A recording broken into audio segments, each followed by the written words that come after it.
پناه میبریم به خدا از شر شیطان و سربازان جنی و انسیش، به اسم الله و صفت متعالی قوی که خاص اوست، قدرتمندترین وجود هستی است. در جلسات گذشته به این مباحث پرداختیم.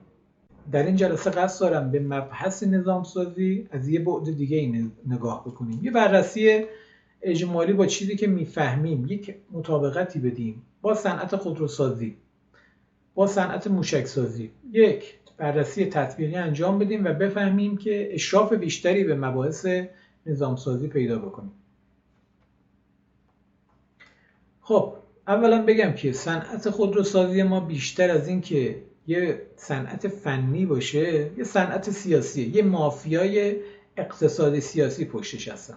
این کارو خراب میکنه.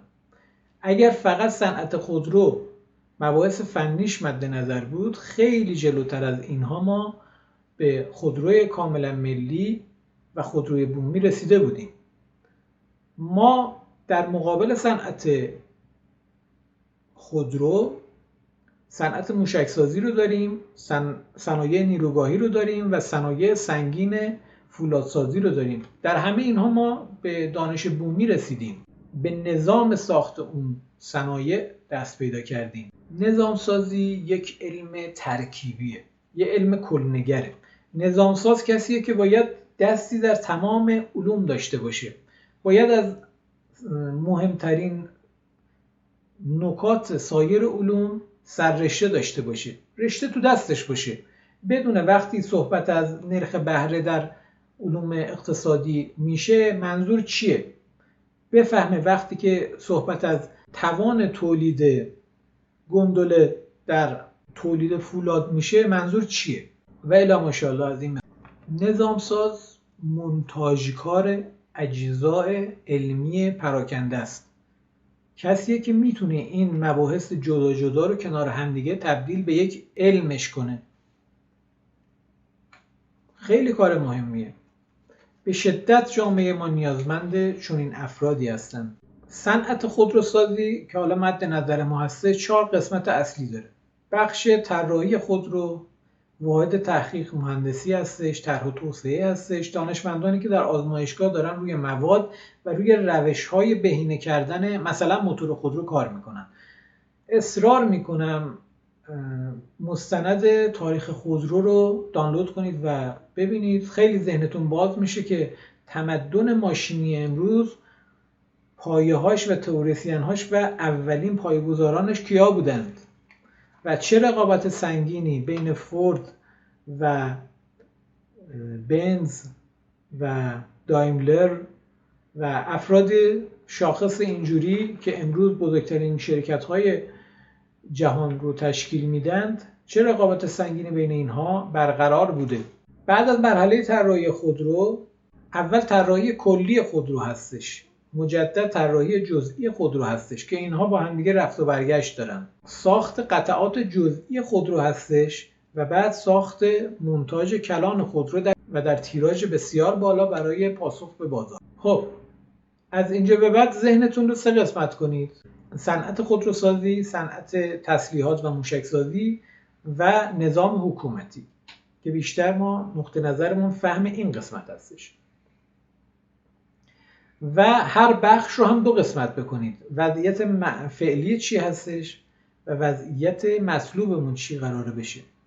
مثلا در حوزه صنعت موشکسازی و تسلیحات وضعیت فعلی چی هست و وضعیت مطلوب چی هست و این دو چقدر با هم فاصله دارند. خب مشخصا در مورد وضعیت تسلیحات و موشک ما وضع خوبی داریم. الان تسلیحات ما در کل دنیا معتبره. بعد از زدن گلوبال هاک پدافند هوایی ما به اسطوره تبدیل شد. تنها کشوری که توانست شناسایی کنه گلوبال هاک رو و بزنه. خیلی قدرت بزرگیه. پس وضعیت مطلوب و وضعیت موجود خیلی فاصله کمی دارن و حالا اون متخصصان اون حوزه خودشون میدونن که وضعیت مطلوبشون کجاست و با اون سمت میره. در حوزه خودرو ما وضعیت موجودمون وضعیت خوبی نیست. بله خودروی دنا تولید میشه، خودروهای چینی اینجا مونتاژ میشه. اینا مال ما نیست، اینها بومی ما نیست، اینا همه کپیه، تقلبیه. ما رفتیم از اونجا آوردیم اینجا سرهم بندیش کردیم. یه خودرو ملی سمند بود که اون هم دروغ بود، چون بعد از اون سمند 2 سمند 3 ورژن های جدید اون هیچ وقت تولید نشد، یعنی اون اولی هم دروغ بود. موتور پژو 405 روش سوار کردن، اتاقشو بدنشو عقبشو مثلا چراغ بنزی کردن شبیه اون و کار نداریم. وضعیت مطلوب در حوزه خودروسازی ما کجا باید باشه؟ برسیم به سطحی که مثلا تویوتا، نه اینکه خودروی تویوتا رو اینجا تولید بکنیم، نه، خودروی زرهی تولید بکنیم که در رقابت با خودروی تویوتا بتونه برتری داشته باشه. الان در همون صنایع فلزی خدمتتون عرض میکنم، ما کشنده هایی تولید کردیم در صنعت حمل موشک های سنگین که اینها دارن با کشنده های روس و کشنده های آمریکایی رقابت میکنن و به قول گزارشی که ما دیدیم حتی در برخی از زمینه‌ها از اونها قدرتشون بیشتره و قابلیت مانورشون بیشتره. پس ما میتونیم به اون سطح از این تکنولوژی برسیم، مال خودمون هم باشه، ورژن قبلیش و ورژن بعدیش رو ما از خودمون بتونیم تولید بکنیم. پس ما در حوزه خودروسازی باید وضعیت مطلوبمون رو شاخص‌هاشو معرفی بکنیم. مثلا رقیبمون رو بشناسیم محصولاتش چیه و محصولی که میخوایم تولید کنیم در نهایت با محصول اونها رقابت بکنه و بلکه برتری داشته باشه. مثلا در 10 سال آینده خودروهای برقی باید جایگزین خودروهای فسیل سوز و بنزین سوز بشن. قاعده و جبر زمان است. اگر ما این قابلیت و نظامش رو طراحی کرده باشیم میتونیم صدها مدل از این نوع محصولات رو بسازیم. اما اگر نظامش رو نداشته باشیم مجبوریم بریم از چین با منت و 1000 جور امتیاز سیاسی و فلان و فلان یه مدلشون رو بیاریم، کپی کنیم، تقلب بکنیم و کار رو جلو ببریم. اینجاست که دست مافیای سیاسی، فرهنگی، اقتصادی رو به راحتی میتونید ببینید که چه افراد کثیفی این صنعت رو زمینگیر نگه داشتند. مباحث زیاد داره، فعلا عبور میکنیم. حالا همین ذهنیت رو شما بیارید در مورد نظامات حکومت، حاکمیت. ما سال 42 تا 57 تلاش کردیم و ستون نظام قبلی که همون شاهنشاهی هستش و فرعونیت بود این رو شکستیم، انداختیم. 5% انقلاب اسلامی محقق شد. 95%ش نظامات اداره جامعه و حکومته که اینها میراث نظامات قبلیه، میراث نظامات رضاخانی. مورگان شوستر آمریکایی کی بود؟ کسی که خیلی کار کرد برای ایران. نظام برنامه بودجه کشور رو این آقا طراحی کرد. فعلا ما همین یه مورد کار داریم. امسال کی هستش؟ 1402. این شخص یک نظام و سازمانی رو پایه‌گذاری کرد که در نسبت با سایر سازمان‌های کشور بیش از 40 و چند سال، 42 سال هستش که داره کار میکنه. تو همین نظام انقلاب اسلامی داره کار میکنه. خب چون مال خودمون نبود نمیتونیم بهش دست بزنیم. الان به هر جای نظام دست بزنید از 100 جا صدا بلند میشه. با اون بحث موشکسازی، خودروسازی رو بیارید تو ذهنتون.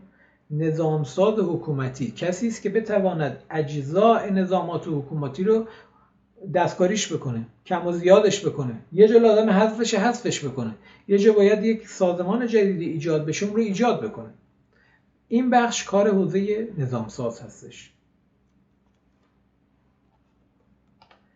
نظام آموزش پرورش پیاژه‌ای و نظام دانشگاهی مدرک پرور، نظام به طور کلی به همه اینها نظامات رضاخانی میگه که امروز ما با اینها مشکل داریم. امروز وقتی مردم کف خیابون میریزن و علیه شخص اول مملکت که ستون کلی حکومت هستش شعارهای بسیار زشت میدن، مشکلشون با این نظامات است، اما شخص نفر اول کشور رو زیر سوال میبرند. در جهاد تبیین نه، باید به جامعه و به این افراد مخصوصا به این معترضین، به اینها فهمونده بشود که تو اگر مشکل داری، مشکل از این بانک لعنتی نزولخور رباخوار است، تو برو اینو اصلاح بکن. اگر نمیتونی اصلاح بکنی، تحمل کن تا افرادی که میخوان اصلاحش بکنن بتونن اصلاحش بکنن. و به طور کلی باید توجهات جامعه رو به اصلاح نظامات معطوف کرد. کار بزرگه، کار سختی، بله، به جاش فحش خوردن هم داره، اما حداقل هزینه هایی است که برای حفظ نظام که اوجب واجبات است میشه پرداخت کرد. مثال خودرو رو مجدد بیارید تو ذهنتون. ما یک خودروسازی فرانسه، شرکت خودروسازی پژو، این شرکت در سال مثلا 44-45 یک خودرویی رو وارد بازار کرد. حالا اگر تاریخ رو اشتباه میگم عبور کنید شما. به اسم ژیان. ژیان همون نسل ابتدایی خودروی پژو امساله، پژو 2020، پژو ورژن 2022. خب حالا حکومت رو بیارید تو این سطح. حکومت سال 42 و حکومت سال 2020 از نظر نظام منظورم هستش. چقدر اختلاف بین ژیان و پژو روز هستش؟ همونقدر اختلاف بین حکومت سال 42 و حکومت 1402 باید وجود داشته باشد، اما این گونه نیست. الان مدیران حکومت ما دارن با نظامات حکومت ژیانی جامعه رو اداره میکنند. اشکال اصلی حکومت اینجاست. ژیان توان تحمل بار مثلا بیشتر از 200-300 کیلو رو نداره. نمیشه به ژیان 1 تن بار بزنید و بخواید ببریدش.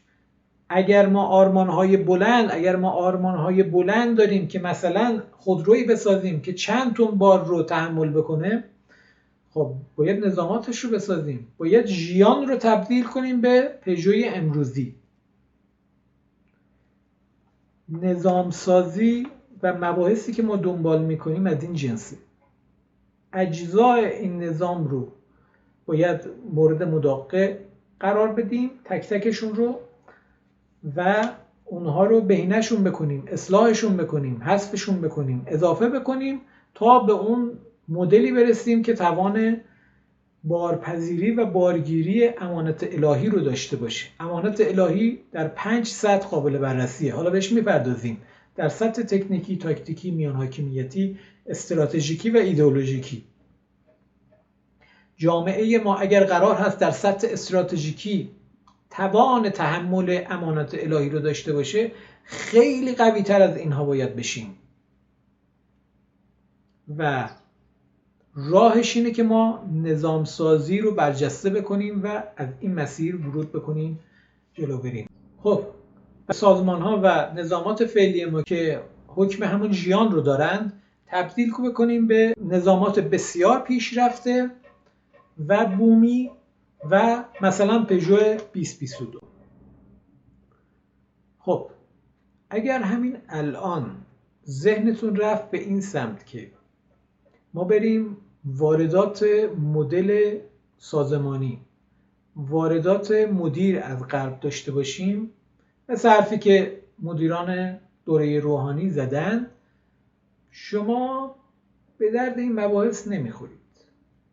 رک بگم، اگر ذهنتون اخته شده، غرب زده است، غربی‌ها رو دوست دارید، ظاهرشون فریفته دل شما رو، گوشیتون میخواید حتما یک مدل اروپاییش شاخص باشه، ماشینتون حتما نوع خاصی باشه، اگر به اینها عشق و حب دارید، این مباحث به دردتون نمیخوره. برید کنار.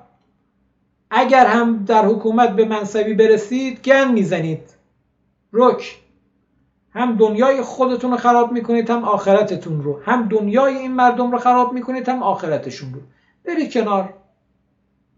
اما اگر ذهنتون رفت به این سمت که خب ما چطور ژیان رو تبدیل بکنیم به پژوی روز، و مثلا چرخش رو باید به این صورت انجام بدیم، شاستیش رو باید به این صورت انجام بدیم، شکل بدنش رو باید آیرودینامیک بکنیم، شکل شیشه هاش باید به این شکل بشه و.